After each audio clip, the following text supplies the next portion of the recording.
Hey everyone, welcome back. In today's lesson, we're going to talk about years of change and turmoil. And it's exactly what it sounds like. There was a series of changes that happened, and there's some turmoil that takes place. We're going to look at the Black Plague as well as the 100 Years' War. So make sure you're in your interactive notebook and you're following along.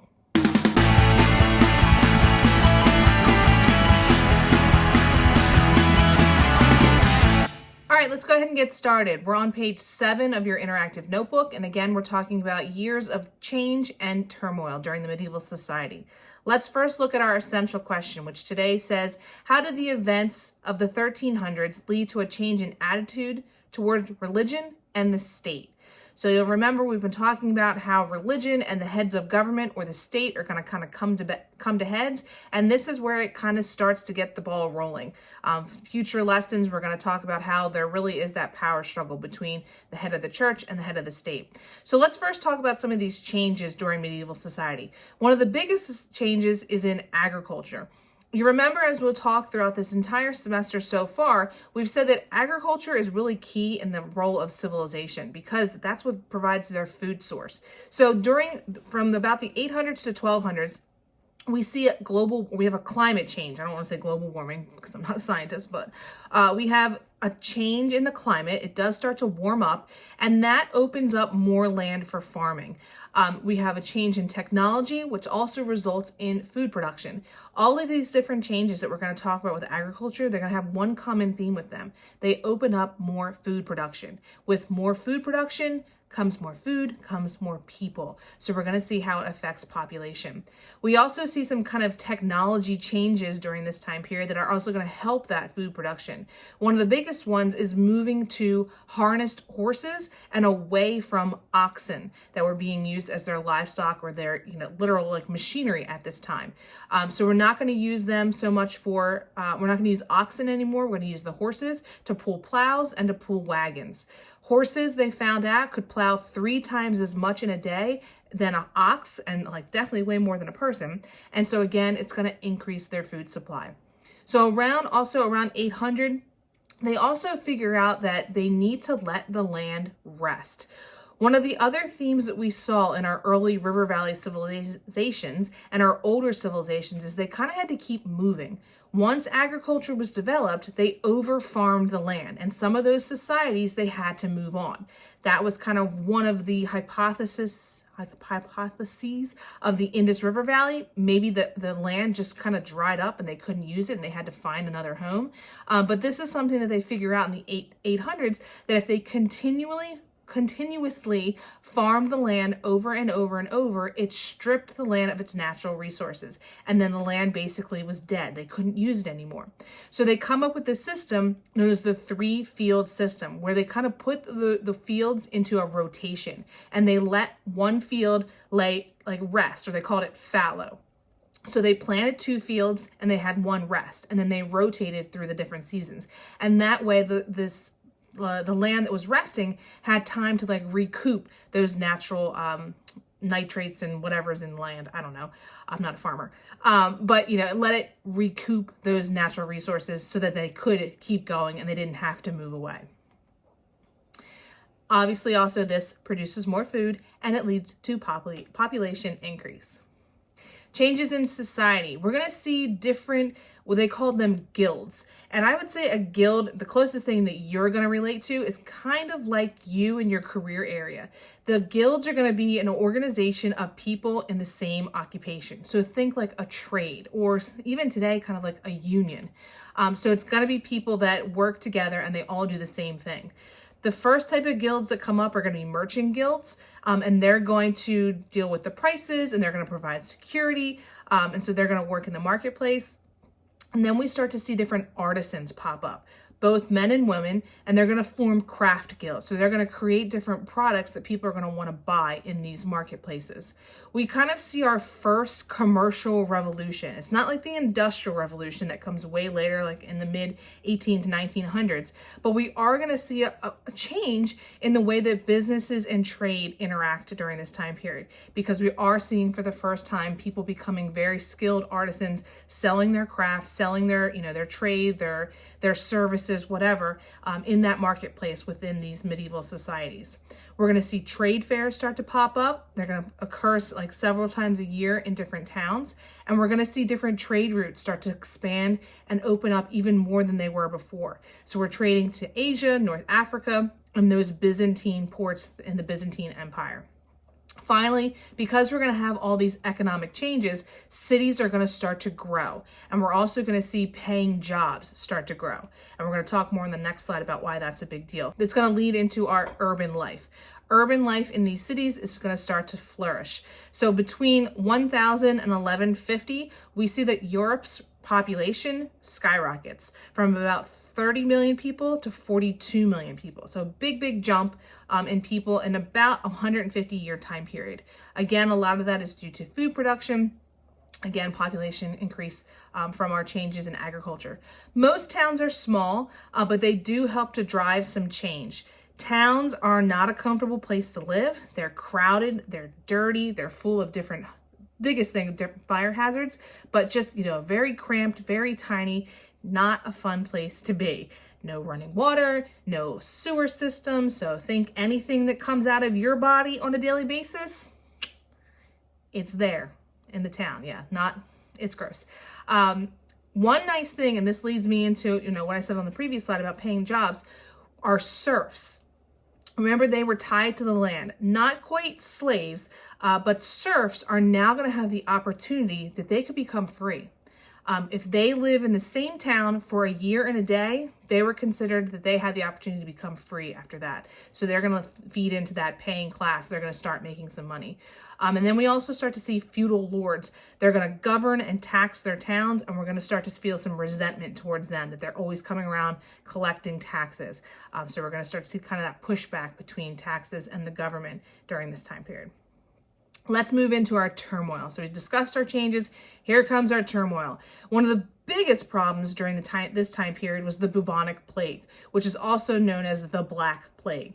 So in the 1300s, Europe suffered the bubonic plague, which was an extremely deadly disease. It's kind of similar to what's going on right now with the coronavirus, different type of plague, different type of disease, but it was a huge epidemic that killed a very large population.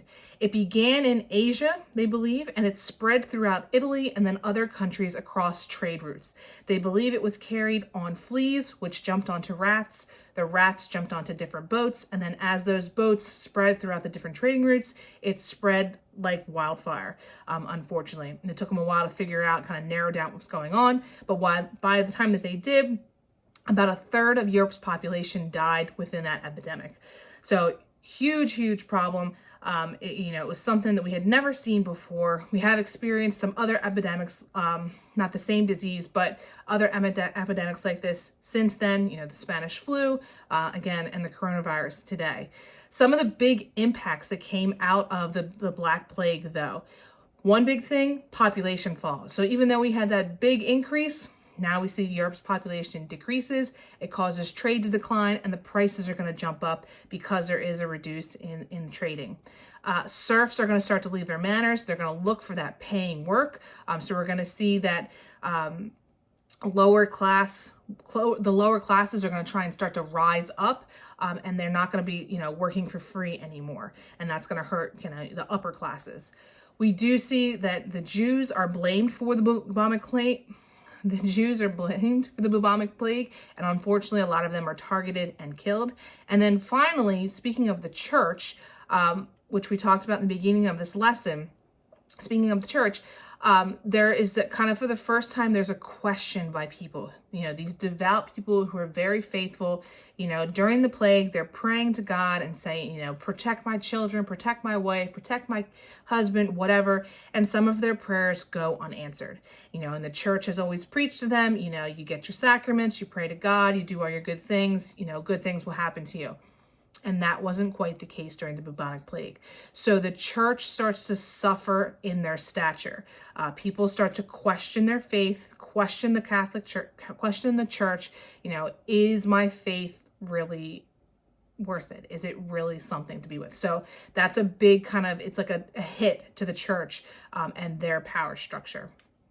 The other period of turmoil that comes during this time period is with the 100 Years' War. It's not technically 100 years, but they call it the 100 Years' War. It takes place from 1337 to 1453, and it's a war that's between England and France.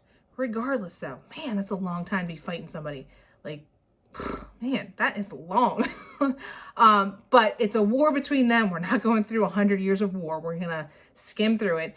But basically what was going on, the English king, Edward III, said he had claim to the French throne. The French are like, nah, no, you don't.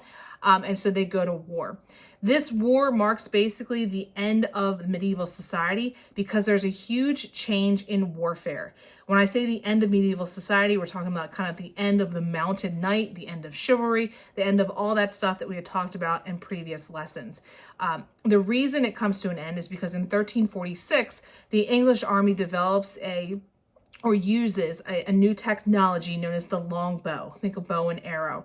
And they're able to beat very successfully a much larger French army. Because they use this technology, the French uses the old technology, England kicks France's butt, and they're like, oh, this thing works. They also win big victories in 1356 and 1415. And so that victory of the longbow signals the end of mounted knights who are, in that full clad armor and, what we talked about with our age of chivalry. No longer, because this new technology could penetrate that. So why have this guy that's like super clad and like, he's like a sitting duck basically. So we're going to move away from that. The French are going to adopt the longbow as well. We also have in this time period, I want to mention her, Joan of Arc. You may have heard of her before. She was a French peasant girl who believed she claimed, she's not alive, that she saw visions of saints and of God, and they told her what to do. She goes on to lead the French to victory at a place called Orleans. And Charles the Seventh is crowned king. You see, she is, credited with getting that victory, which leads him to be crowned king in France. Unfortunately for her, though, in 1430, England, who had an ally known as the Burgundians, they captured Joan during battle. They put her on trial. The church condemns her. They say that she's a witch. She's a heretic. There's no way that she's seeing visions of God. She's making it all up. She's blasphemous. It's witchcraft. And unfortunately, they burn her at the stake on May 30th, 1431. So if you've heard anything about her, that's the backstory of Joan of Arc. But very victorious. She wasn't very old when she died. I think she was maybe like in her late teens. But if she's interesting to you, make sure you look her up. The last thing we're going to talk about is the impact of the 100 Years' War. So it ends officially in 1453. Both England and France develop major changes. We're going to start to see a rise in nationalistic feelings, and we're going to see that kings and the monarchy become national leaders. So we're moving away from like those feudal manners, and we're going to have a developed country. We're going to have England, we're going to have France, we're going to have Spain, we're going to have all of these ones, and they're all going to have rulers from the monarchy, whether they're a king or a queen. And so again, we're moving away from that feudal system. The age of the medieval society is dying out very quickly with the end of the 100 Years' War. We're going to see that the power and the prestige of the French monarchy also increases. We're going to see religious devotion and the code of chivalry starting to crumble. Again, that idea of having faith in the church is very questioned during this time period. In our next lesson, we're going to talk about how it's questioned even more when we talk about the Reformation. And then, like I said, the code of chivalry. We don't really need knights anymore. England also begins another period of turmoil known as the War of the Roses. So lots of big changes during this time period, the late 1300s and into the 1400s. It's going to start to propel us into kind of the modern age. We're getting into the late 1400s, into the 1500s, and we're going to move into some of our more modern concepts, talking about, how the monarchies get set up in these different countries. So make sure this is in your interactive notebook. Thanks for tuning in, and we'll see you in the next lesson.